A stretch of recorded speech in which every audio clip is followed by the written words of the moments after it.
Shalom, Israel. Shalom, shalom. Shalom to all the 12 tribes that scattered abroad. Shalom to all the men that's out there on the battlefield. May Yahawah increase his armor upon you 1,000-fold. And shalom to all the women and the children that's out there. They're helping their leaders push this truth out to bring our brothers and our sisters back to godliness and holiness in these last days. All right, everybody. This is the part 3 of connecting the dots to once again prove to my brothers and sisters that we are the Israelites according to the Bible and according to historical documents. And the purpose of me making this video is not for us to just know we're Israelites, but to convince us to come back to the laws, statutes, and commandments that God has made for us, that Yahawah has made for us, that we shouldn't take this lightly. So we're going to start in a significant point in the Bible according to prophecy, biblical scriptures, and we're going to trace the Israelites and to see what happened to them after this certain time in the Bible. Okay, so we're going to start with the Bible verse of Proverbs chapter 25 and verse 2. It says, it is the glory of God to conceal a thing, but the honor of kings is to search out a matter. So I brought this Bible verse out to show you that we're not searching scriptures just for our own liking, but we're bringing out these scriptures and we're searching the truth just so we can help our brothers and sisters that Yahawah may get the glory, and it's not for us. So that being said, we're going to start with the book of Matthew chapter 24 and verse 1. All right, the book of Matthew chapter 24 and verse 1. And Jesus went out and departed from the temple, and his disciples came to him to show him the buildings of the temple. And Jesus said unto them, See ye not all these things? Verily I say unto you, there shall not be left one stone upon another that shall not be thrown down. Now, what he's saying right here, he's letting them know that, hey, this temple that y'all looking at is going to be destroyed. That's what he's letting them know. All right, so verse 3. And as he sat upon the mountain of Olives, the disciples came unto him privately, saying, Tell us, when shall these things be? And what shall be the sign of thy coming and of the end of the world? So that's a significant phrase that they said. So now we see that once again Jesus is prophesying and letting them know this temple is going to be destroyed. Let's go to another Bible verse, the book of Luke, chapter 21 and verse 20 through 22. All right, the book of Luke, chapter 21, verse 20. All right. And he's talking again. And when ye shall see Jerusalem compassed with armies, meaning it's going to be surrounded, Jerusalem going to be surrounded, then know that the desolation therefore is nigh. Then let them which are in Judea flee into the mountains, and let them which are in the midst of it depart out. And let not them that are in the countries enter thereinto.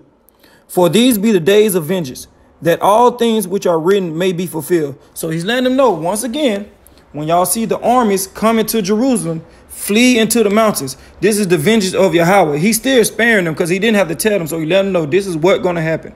All right. So now we at this point. Now we're going to look up when did Jesus die. So there was a prophecy that he gave before he perished. So, okay, when did Jesus die? So these according to scholars. Using these methods, most scholars assume a date of birth between 6 and 4 BC.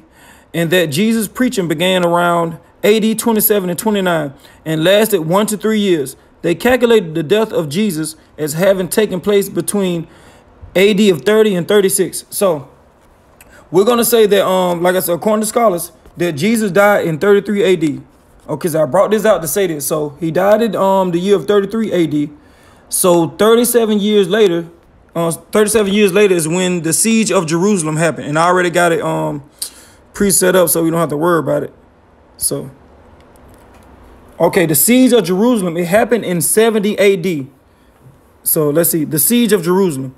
The siege of Jerusalem in the year 70 CE, that means AD, was the decisive event of the first Jewish-Roman war, in which the Roman army, so we know these are Romans, now we figured out. So the enemies of the Israelites are the Romans. We see this now, okay. Army captured the city of Jerusalem and destroyed both the city and its temple. So they destroyed the temple. So he told them. So this prophecy has been fulfilled. This is historical article. You can look this up. Okay, moving on. The Roman army, led by the future emperor Titus and Tiberius Julius Alexandria as his second in command, besieged and conquered the city of Jerusalem, which had been controlled by Judean rebel factions since 66 CE.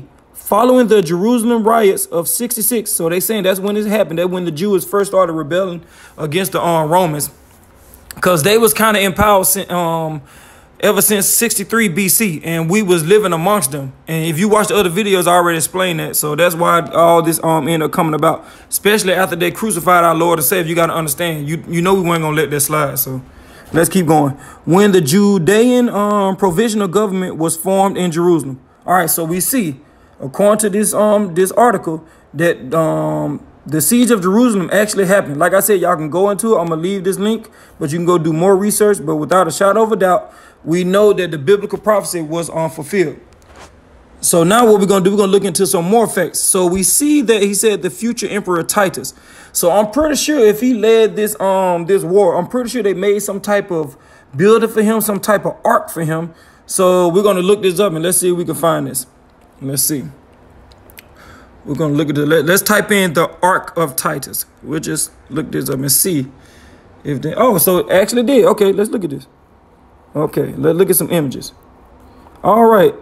Oh, that's nice. Okay, so y'all see they made an ark for him, the Ark of Titus.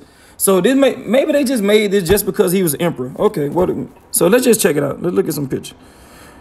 You know, I'm bored. Let's just look at some things. Let's see. Ain't got nothing else to do. Okay, these are nice pictures. Hey, you know what I noticed? I just noticed something. Hey, what is this? This is on the ark. That looked just like the menorah that was in the temple. You know what? Maybe they got their own menorah. Maybe I'm just exaggerating. I don't know. But that looks just like the menorah that was in the temple. Yeah, like I said, they might got their own replica. So let me, I think that was in the book of Exodus. Let me see. It was in the book of Exodus chapter, I think it was 25. Exodus chapter 25. Salakia. Give me one moment, y'all. Sorry. Let me look this up. All right. Yeah, forgive me now. It's trying to act up now all of a sudden. All right, the book of Exodus, chapter 25, and I think it was verse 31, if I'm not mistaken. Just give me a minute. Oh, here you go. Okay. The book of Exodus, chapter 25, and verse 31. And thou shalt make a candlestick of pure gold. Of beating work shall the candlestick be made. His staff and his branches, his bowls, his knops, and his flowers shall be made of the same. So all of it should be made of gold. Okay. Verse 32. And 6 branches shall come out of the sides of it. 3 branches of the candlestick out of the one side, and 3 branches of candlesticks out of the other side. Oh yeah, so there actually was a menorah. Okay. So yeah, we had our own menorah. So you know what? Let's look into this, because maybe they just got their own menorah. Because we ain't gonna make assumptions. We're gonna look at some stuff. Let's see. All right. So this article I got. So the Ark of Titus must come down. Wait a minute. So let's think about this, y'all. Why are they trying to tear this down? If it's their menorah, like, why are we tearing this down? That's something to worship Titus for conquering Jerusalem. You know what I'm saying? So why are we tearing this down? So let's see. Let's see that. So we will start right here. The Ark of Titus is a 2,000-year-old monument that sits in the heart of ancient Rome, between the Roman Forum and the Colosseum, and is visited by millions of curious, self-taken tourists each year. It was built in 81 CE. Wow, so it is true.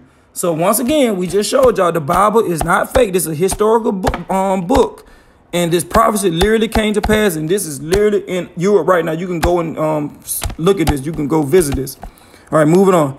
It defies the Emperor Titus, who was recently deceased at the time of its construction, and celebrates his victory over Judea 10 years earlier. Okay. Most famously, one of its panels depicts a triumphal procession of Roman soldiers. Once again, they telling you the Romans proudly parading their spoils from the capture of Jerusalem. So this is a fact. So once again, I got to keep saying this. The Bible is not fake. You literally seen it came to pass. You can go research this. Okay, moving on. These include the vessels they stole from the Jerusalem temple, and perhaps most famously, the golden menorah. So they really did take it out the temple. So it's our menorah. Okay, Titus, the man that this arch honors, led the Roman siege of Jerusalem in 68 to 70 CE that culminated in the destruction of the temple, the enslavement and murder of hundreds and thousands of Jews, and the gradual end of communal Jewish life in the land of Israel, our indigenous home. Okay, so it said it's time it came down.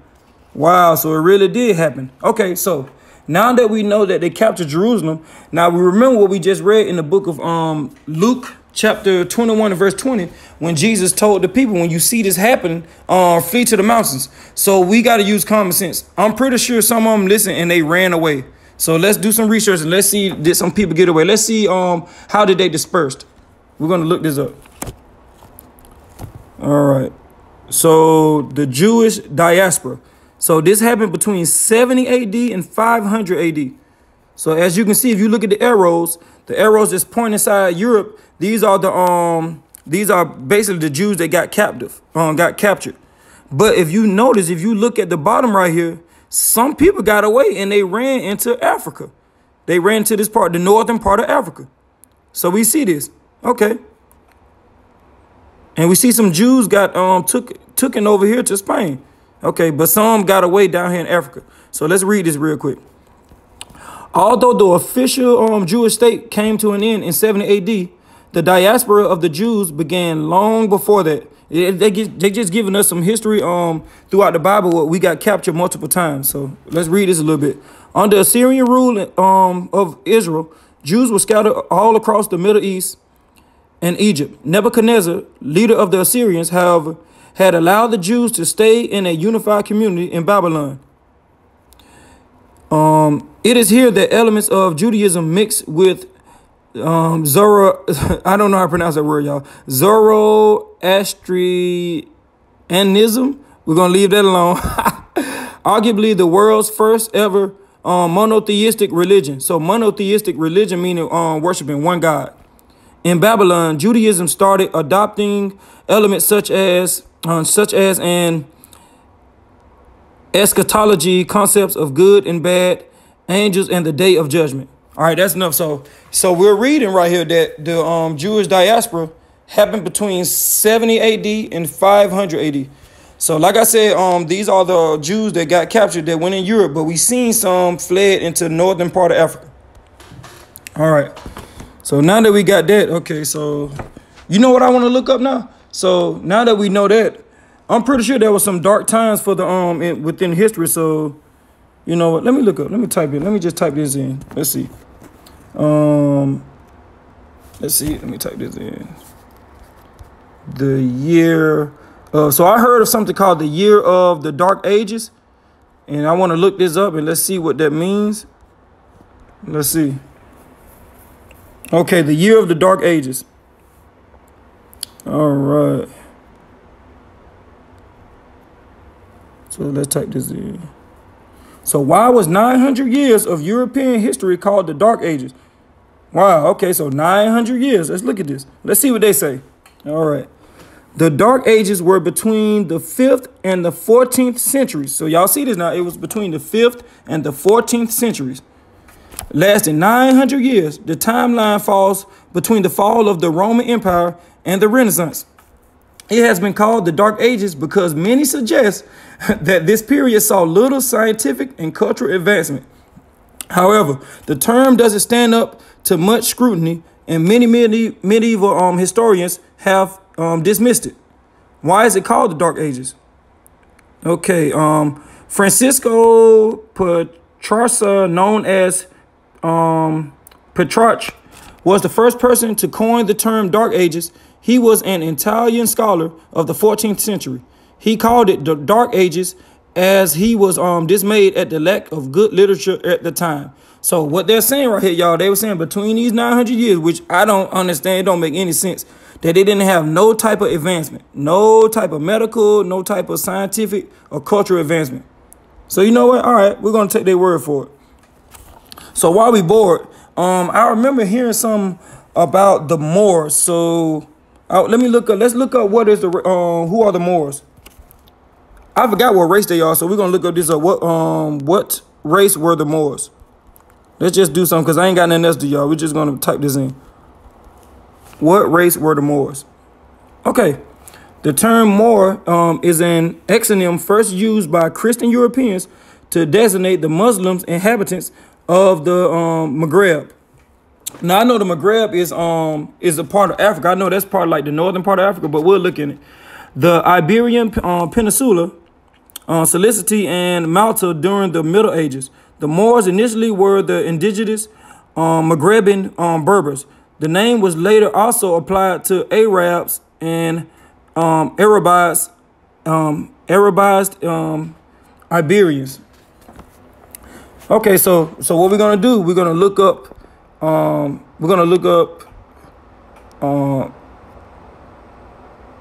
Maghrebine. We're gonna look this up. We're gonna see what is it. Let's see. Just follow me. I'm trying to make this fun and interesting, but sometimes I'm gonna have to just go ahead and just show y'all. Okay, so as you can see, you see this Maghreb. So Maghreb, so the Arabians now. First of all, we gotta wonder, what are the Arabians and the Berber race doing over here? I don't even know what Berber means. We're gonna look that up. So the Maghreb is in the northern part of Africa, as y'all can see, and it's over in the western part of Africa, the western north part of Africa. So this is where they stayed. So all right. So what we're gonna do? We're gonna type in this word Berbers. What does that mean? We're gonna type what that means, Berber in Greek. Let's see. All right, the term Berber comes from the Greek barbarous, which means barbarian. Wait, why? Okay, so this other race is called barbarian. I didn't know it was a barbarian race. So we know about the Arabians, and these are barbarians. Okay, so, you know, we're just going to take their word for it. The Romans also used the word to refer to their neighbors to the north in Germania, roughly the area that is modern-day Germany, as well as to Celts, Iberians, Gauls, Goth, and Thracians. Okay, so these people are so-called barbarians. I'm pretty sure they got a race. But like I said, we're going to take their word for it. That's going to be my slogan. They're going to be my saying for the day. We're going to take their word for it. All right, so now we're going to look up. Just y'all bear with me one moment. I got my notes written down.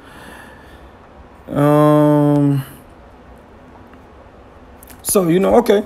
So what I want to know now, I want to know when did the Moors take over Africa? Since they was Arabians and they was in Africa, let's look up and let's see when did they take over Africa? Okay, let's see. When did the Moors? Wait a minute. Look what's popping up. When did the Moors conquer Spain? When did the Moors rule Spain? When did the Moors rule Europe? Hold on, what's going on now? They stayed in Africa. When did they conquer Spain? You know what? Let's type it. Let's see. Let's see. So in AD 711, a group of Northern African Muslims, that don't make any sense. So they from North Africa, but they Muslims? Okay. Led by the Berber general, Takwik Ibn, I don't know how to pronounce it, Zayed, captured the Iberian Peninsula, modern Spain. So that's modern Spain and Portugal. Okay. Known as Al-Andalus. Okay, so let's go into this. Let's see. So wait a minute. First of all, the last time I remember people from the Middle East even coming to North Africa and the western part of Africa was the Jewish diaspora. So that the Arabians, they stayed in the Middle East too. But you know what? Hey, maybe they just went for a visit. Maybe they were just staying down there for some reason. I don't know. So you know what? Look at him. So let's be honest, y'all. Do he look Arabian? No. Does he look African? No. He looks like me. Anybody who know me and seen my face, he looks like more my complexion. He looks like, you know, he actually looks like looks like me. That might be my daddy, man. I don't know. All right, let's go. Let's keep going. All right. The term Moor seems familiar but confusing. There's a reason. Though the term can be found throughout literature, art, and history books, it does not actually describe a specific ethnicity or race. Instead, the concept of Moors has been used to describe, alternatively, the reign of Muslims in Spain. He do not look Muslim. Let's keep going. Europeans of African descent. Now, wait a minute. How are you Europeans of African descent? So that's a red flag, but we're going to keep going. And others for centuries. All right. Derived from the Latin word Maurus, the term was originally used to describe Berbers, which we know as barbarians, and other people from the ancient Roman province of Mauritania, in what is now North Africa. So we already confirmed it. Over time, it was increasingly applied to Muslims living in Europe, beginning in the Renaissance. Okay, so the Muslim was the ones that took over Europe. Okay, we're gonna take their word for it. Moor and blackamoor were used to describe any person with dark skin. All right, so they took over Europe. Okay, so I didn't know that. All right, so now what we're gonna do? Let's look up Let's look up.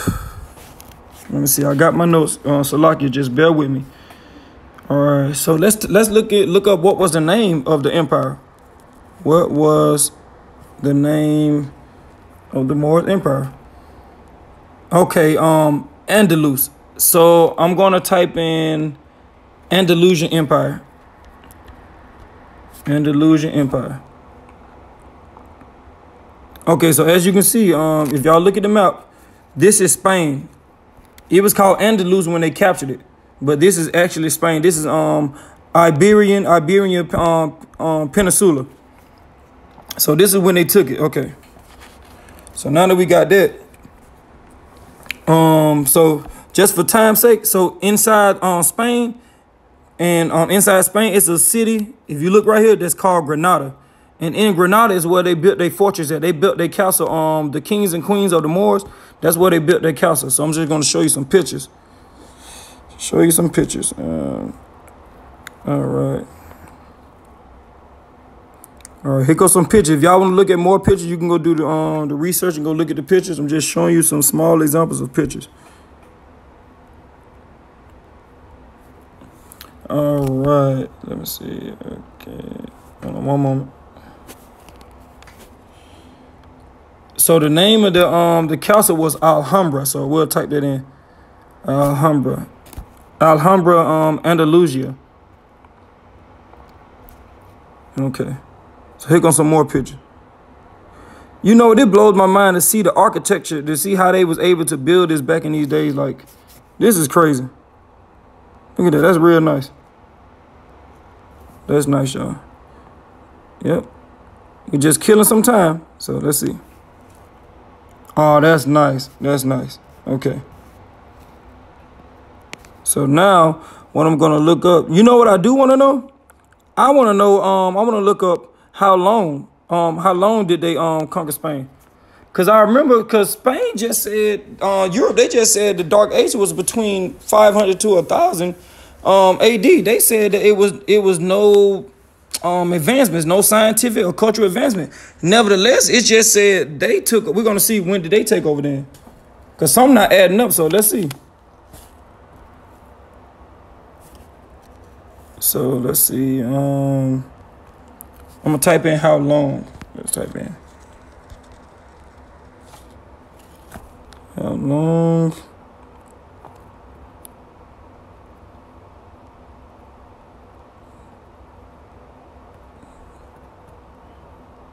Just give me one moment.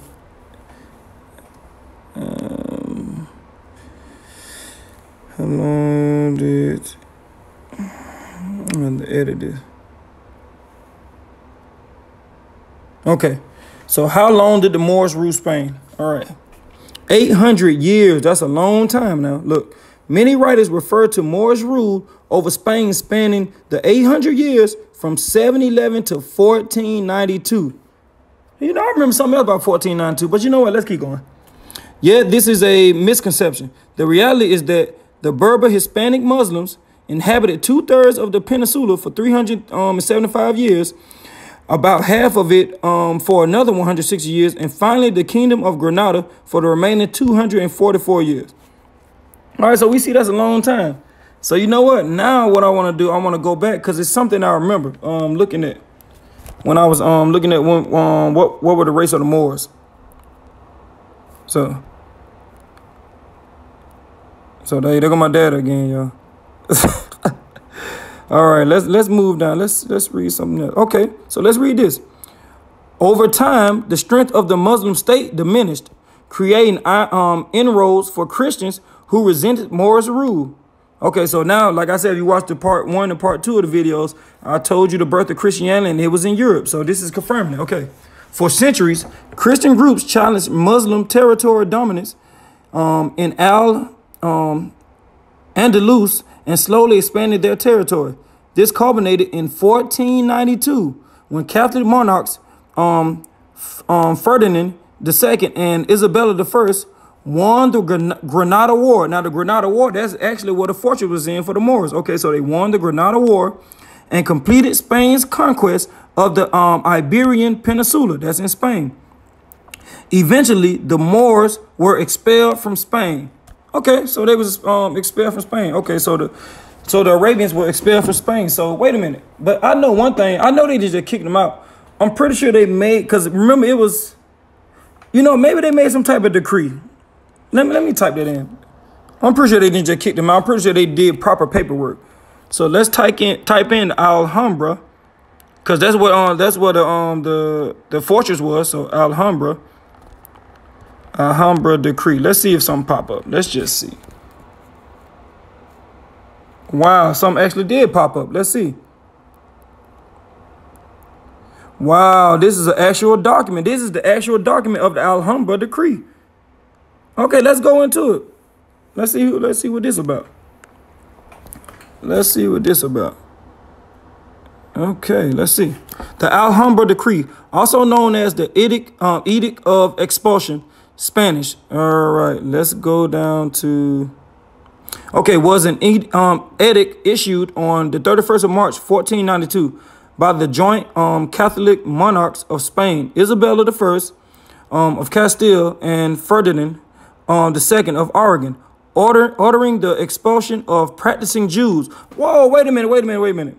I thought the Moors took over that from the 5th century to 1492. So where do these Jews come from? Okay, maybe they talking about the Jews that were captured 100 years ago, but I'm pretty sure they just said the Moors were Arabian in Spain. But let's keep going. Okay, from the crowns of Castile and Aragon and its territories and possessions by 31st of July of that year. So they were forcing them to get out by the 31st of July.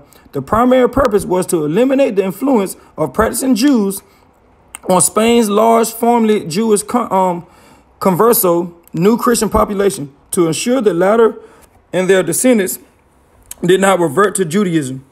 Over half of Spain's Jews had converted as a result of religious persecution and pogroms, which occurred in 1391. Due to continuing attacks, around 50,000 more had converted by 1415.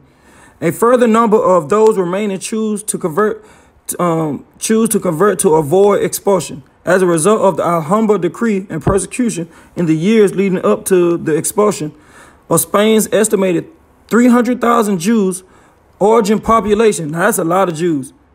Now, this was in Spain. Now, wait a minute. I could have sworn they said the Moors was Arabian. But you know what? Maybe this is a misprint. Maybe they made a mistake.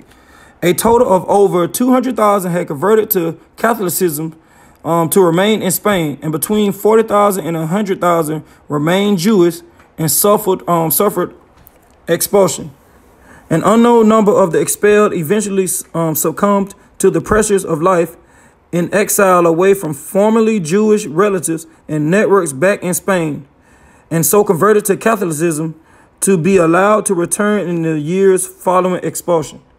Now, this is crazy. So now what we're bringing out, y'all, it was actually Jews. Now, they saying it was the Jews here. Now I'm confused. Either the Moors was Arabian, maybe, or the Berbers were the barbarians, where they never told us where the race were, you know, who the race was, or the Jews. They're three different races, unless the Jews are the barbarians. You know what? You know what? So like I said, we'll take their word for it. We're gonna see. All right. So now what we're gonna do? So what we need to do is we need to go back and let's reiterate and let's see where did the Moors live. So we're gonna see. Salakia, give me one moment. Let me see. If anybody want to know what Salakia means, that means excuse me. That's what it means. All right. So once again, as we can see, you guys, They staying on the northern part of Africa and the westernmost part of Africa. I'm showing you this. I'm showing you this. You see this now? Okay. So now that we see that, all right, let's get one more picture. Let's get one more picture.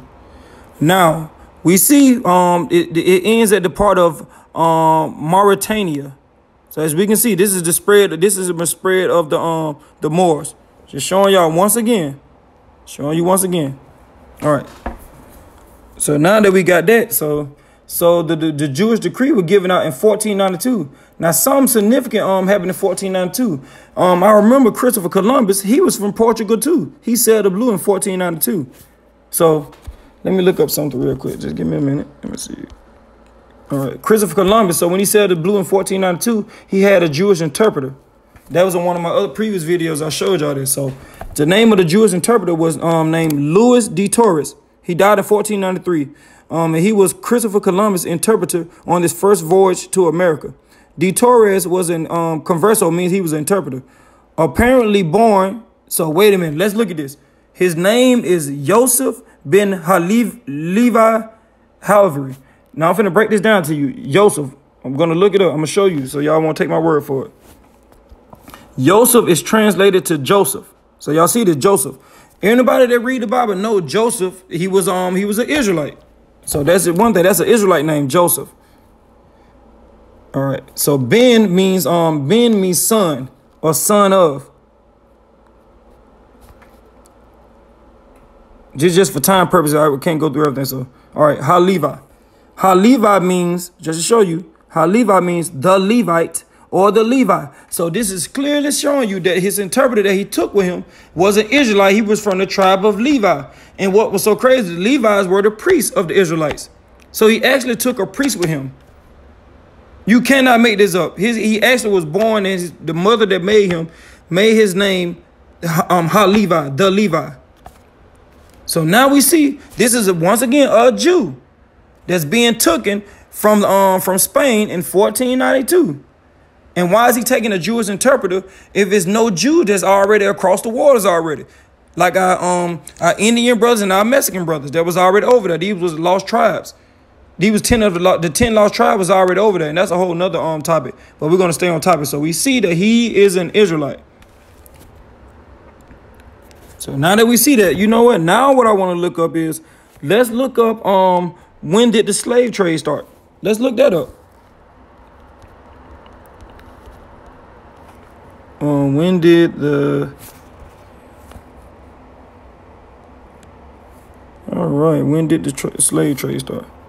So the transatlantic slave trade began during the 15th century when Portugal, look at this now, now what a coincidence, the same place where they did the expulsion of the Jews, literally in the 15th century, not too long, they started the slave trade. So let's see this. The 15th century when Portugal and subsequently other European kingdoms, because they started coming along with it too after a while, were finally able to expand overseas and reach Africa. Wait a minute, what you mean reach Africa? Okay, you know what? Let's keep going. The Portuguese first began to kidnap people from the west coast of Africa. Wait a minute now. The west coast of Africa, the last people I remember staying in the west coast of Africa were the Moors. They were living in the west coast of Africa. But you know what? Maybe that, I'm pretty sure they was taking Africans and not the Moors. I'm pretty sure it was another race. It was the Africans. And to take those, they enslaved back to Europe. Okay, so now what I want to look up is, so let's look up where in the west of Africa did it start? Where in the West Africa did the slave trade start? Let's see. In the Gambia River. Okay, so you know what? Let's look at some images. Wait a minute. Now, let's look at this. Let's look at this. Now, if you look at this picture, the last time I remember the people living in northern part of Africa and the western part of Africa were the Moors. And they had, wait a minute. And the Moors got taken over in 1492 and they got expelled. So I wonder where did they take them to then? I'm pretty sure some of the people who didn't want no part of it and they left, they came back to in the northern part of Africa and the western part of Africa. You know what? Maybe that's just a coincidence. Maybe it's just a coincidence. Maybe they, when they came through where the Moors were, maybe they say, excuse me, Moors, and let's get some Africans. We ain't got nothing to do with y'all. We just trying to get some Africans. And the last time I checked, if you look at the history, when they did the transatlantic slave trade, now what sense does it make? They said the Africans helped turn in their own tribes as slaves. Now, what would make more sense is okay, we just expelled the Jews, the Moors, the so-called Moors that are the Arabian, we just expelled them out of Spain. So when it makes more sense, they already on the west coast of Africa, to team up with the Africans and tell them to push them out to the coast. And then we pick them up and take them over because we already got a bad history with them. And they already overtook in our land. That would make more sense to me. But you know what? We're going to take their word for it. We're going to say they were Africans. Okay, so now what I'm going to look up is, bear with me. Let me see. I got my notes once again. Let's look up. So yeah, let me show you a picture. Okay. Oh, okay. So look, once again, if you can see, the transatlantic slave trade happened on the west coast of Africa. Now, these are the same area where the Moors were living at. Like I said, maybe they just taking Africa. Maybe they just went around. They were like, hey, you know what? We don't want no more beef, y'all. We're just gonna go around and grab some new people. We ain't gonna worry about y'all. Y'all stay right there. Even though y'all took over our literally our country for 800 years. Okay, if you read up here, it said the transatlantic slave trade, captives taken from Africa. Now, if you notice this, it never said African slaves. If you go to other articles, they'll try to lie and say it was African captives. But you know what? We'll say it was African captives. Captives taken from Africa to the Americas and Europe between the 16th and 19th century. Now, just to give y'all an example, this is when the prophecy fulfilled itself in the book of Exodus, chapter 28. And we finna go into it. All right. The book of Exodus, chapter 28. And we'll start at verse 15. And thou, I'm sorry, y'all. Exodus chapter 28 and verse... Is it Exodus? Oh, Deuteronomy. I'm sorry, y'all. Deuteronomy. Salakia. Deuteronomy chapter 28. So before I go into this, the reason, so we just reading the prophecy, we're gonna see do it matches these so-called Africans that went into slavery. So this prophecy right here is talking to the Israelites if they don't obey the voice of Yahweh, the voice of God. So we're gonna read this. The book of Deuteronomy chapter 28 and verse 15. But it shall come to pass, if thou wilt not hearken unto the voice of the Lord thy God, to observe to do all his commandments and his statutes which I command thee this day, that all these curses shall come upon thee and overtake thee.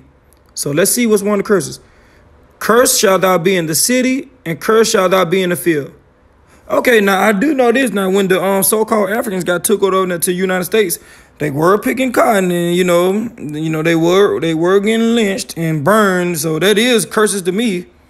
You know, that do sound like curses to me.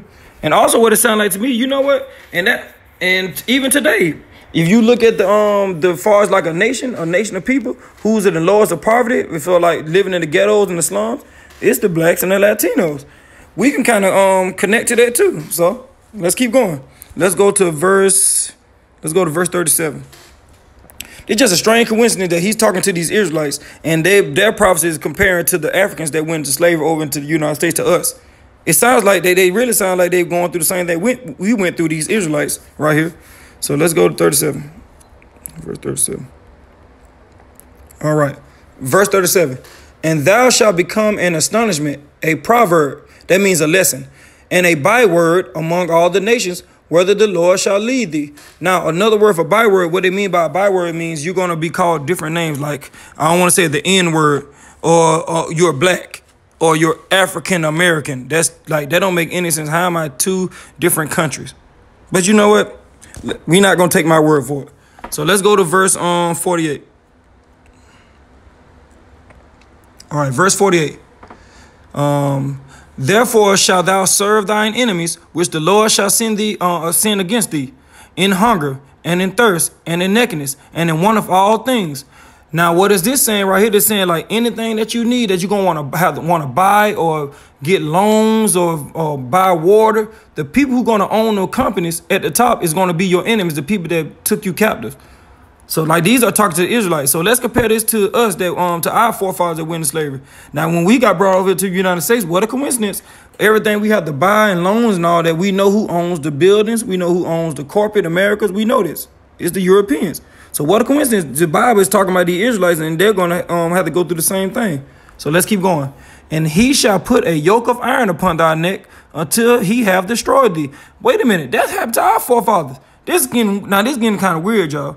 So we ain't got to go into history. We know this. They literally put a yoke of iron around our forefathers' neck. So, hey, what a coincidence. Don't take my word for it. Let's just see. This is kind of weird. The Israelites kind of sound like us. Now, let's go to verse 49.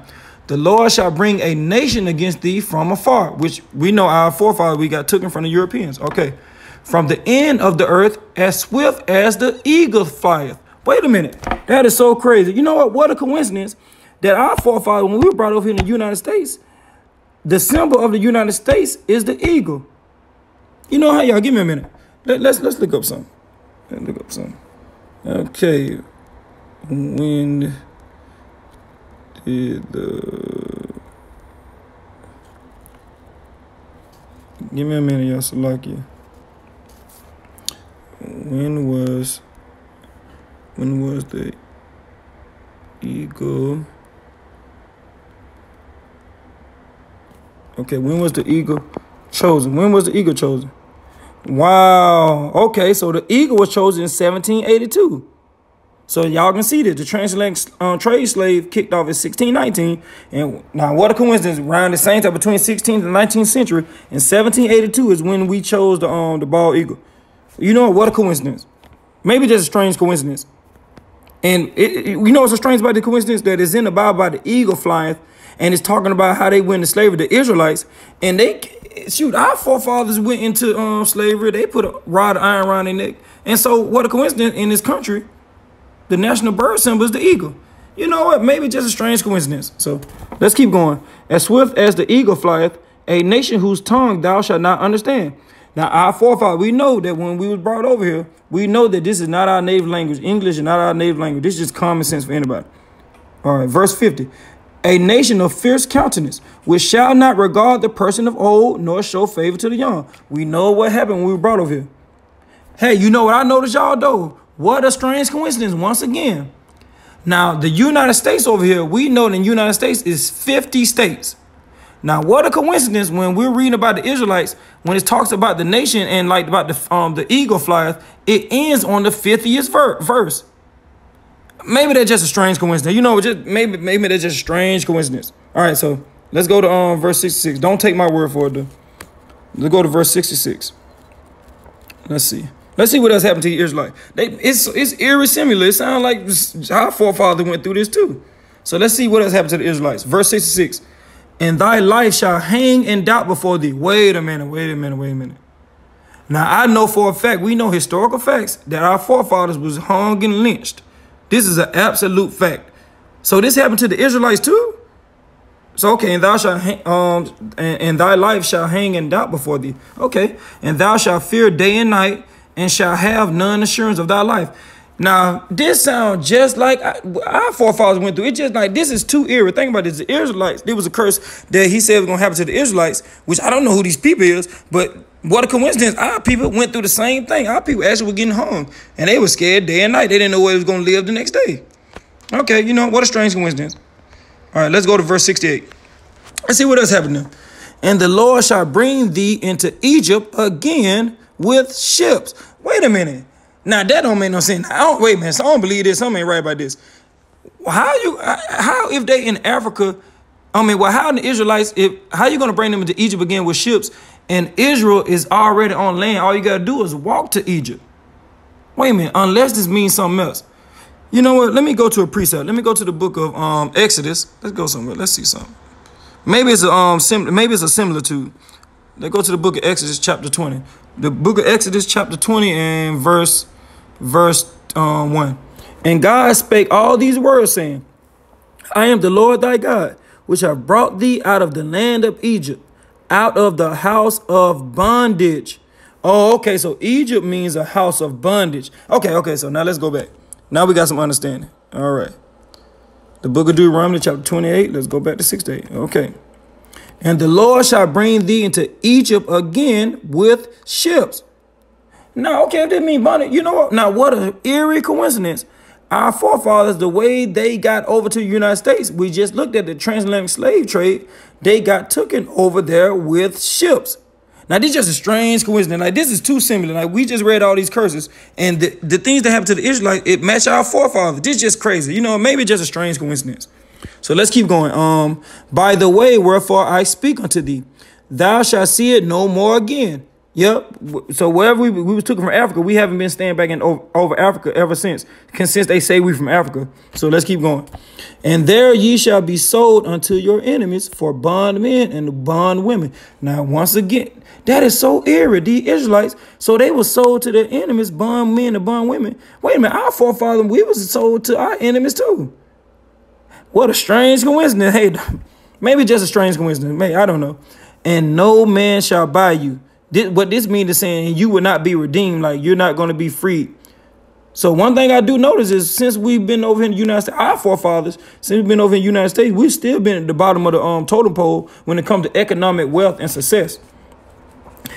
Man, this is a strange coincidence now. So this is what happened to the Israelites. I wonder who the Israelite people are to today. I wonder who they is today.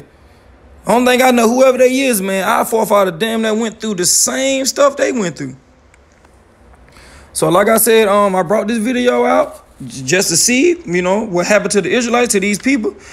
Hey, I don't know what happened to them, man. Maybe y'all can tell me, you know what I'm saying? But one thing I do know, we do share something in common with these Israelites as far as our forefathers.